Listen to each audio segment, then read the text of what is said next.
All right, today we are diving deep into what is, without a doubt, the single most important algorithm in modern AI, gradient descent. Seriously, this is the engine that powers just about everything, from your Netflix recommendations to the biggest, most powerful language models out there.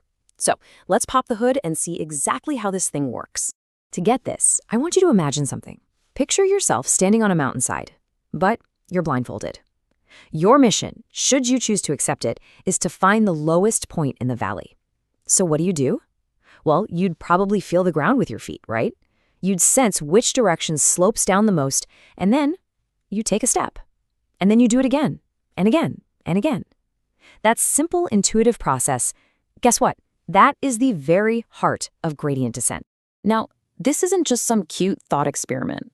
That blindfolded hiker's journey is an algorithm that saves Netflix an estimated $1 billion every single year, all by optimizing its recommendation engine to keep you and me watching. It really is the core logic that powers basically anything that learns from data. And that is exactly our promise to you today. We're going to follow this algorithm on its own little hero's journey. We'll break down the elegant math that makes it tick. We'll uncover the treacherous landscape it has to navigate, and, most importantly, we'll see how the pros put it to work in the real world. Okay, so every hero, every hiker needs a toolkit. And for our algorithm, that toolkit is one simple but incredibly powerful mathematical formula. You can think of this as the set of instructions it follows to find its way through the super complex terrain of a machine learning problem. And this is it. This is the entire instruction manual. Now, I know it might look a little intimidating at first, but it's really just a fancy way of saying your next position is just your old position, adjusted by taking a small step in the steepest downhill direction. Let's break down each piece of that puzzle. First up, we've got theta, that little theta symbol. This is super simple. It just represents your current location on the mountainside. In the world of machine learning, these are the model's weights or parameters. They're like all the little knobs the model can tune to get better and better at its job. Next up is the gradient. That's the little triangle symbol. This is our hiker's compass. But here's the twist, the part you really have to get. The gradient always points in the direction of the steepest ascent. It tells you the fastest way up the mountain. Since our goal is to go down into the valley, we just move in the exact opposite direction.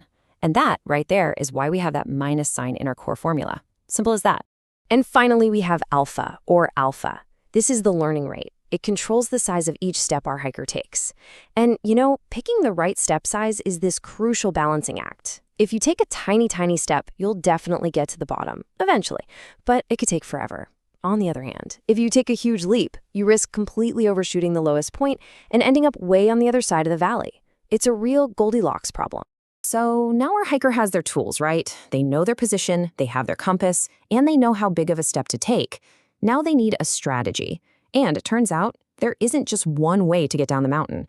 There are actually a few different approaches, and each one has its own pros and cons. There are three main strategies, each with its own trade-offs. You've got batch gradient descent, which looks at the entire dataset before taking even a single step. It's super stable, but as you can imagine, incredibly slow. Then you have stochastic gradient descent, which just looks at one single example at a time. It's fast, but its path is really noisy. And then there's the one in the middle, mini batch, which finds a really nice balance between the two. Let's actually give these strategies some personality, because it makes it easier to remember. Think of batch gradient descent as the perfectionist. This hiker wants to survey the entire landscape to find the absolute perfect, most optimal direction for its next step. The path it takes is smooth and direct, but the planning takes forever. And then you have stochastic gradient descent, or SGD. This is our drunk hiker. It takes a quick glance, kind of stumbles in the generally correct direction, and then just repeats. Its path is all over the place, zigzagging and erratic, but it moves very, very quickly. And that brings us to the industry standard, the one that pretty much everyone uses, mini batch gradient descent. It really is the best of both worlds. It takes a quick look at a small group of data points, say 32 or 64, and then takes a confident step. This approach is stable enough to make consistent progress, but it's also computationally efficient enough to take full advantage of modern hardware like GPUs, which just love performing calculations on these small batches of data. Now, this actually reveals a really cool, kind of counterintuitive secret of deep learning. That drunken zigzagging we talked about from the stochastic and mini-batch methods, it's not a flaw. It's actually a feature. That randomness, that little bit of noise, can help the hiker bump its way out of a small, shallow valley, what we'd call a local minimum, and let it continue its journey toward the true, deeper, global minimum. Pretty clever, right? And speaking of valleys, we really need to talk about the landscape itself. Because for modern AI, the terrain isn't some simple, smooth bowl. Oh no.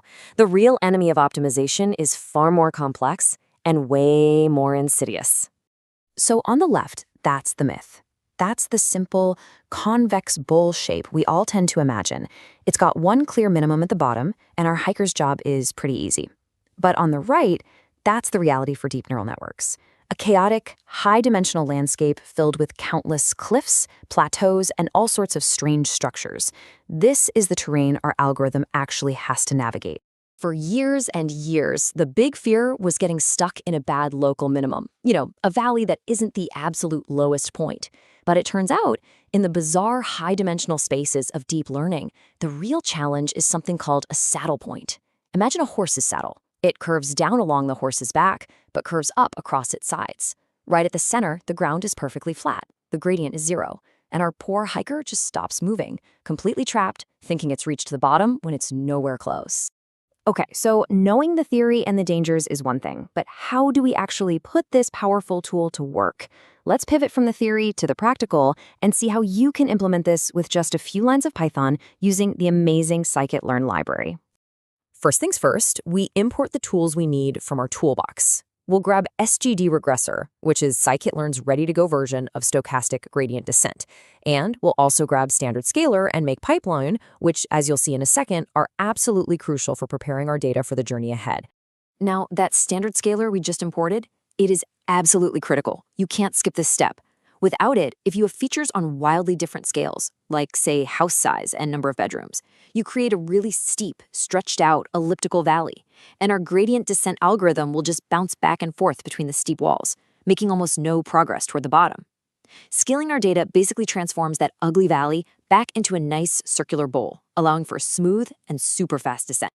And here it is, the pro move for handling massive, massive data sets. Instead of using the standard .fit method, we use .partialFit. This lets us feed the model one mini batch of data at a time. It learns a little, updates its weights, and then gets the next batch. This means we never have to load the entire enormous dataset into the computer's memory. This is the secret to training on a truly industrial scale. At the end of the day, gradient descent is so much more than just an algorithm. It's really a fundamental principle of how learning works, through trial and error, one small, calculated step at a time. It proves that even when you're blindfolded, by consistently moving towards improvement, you can find your way through even the most complex landscapes. Optimization is the engine of intelligence. So, start your engines.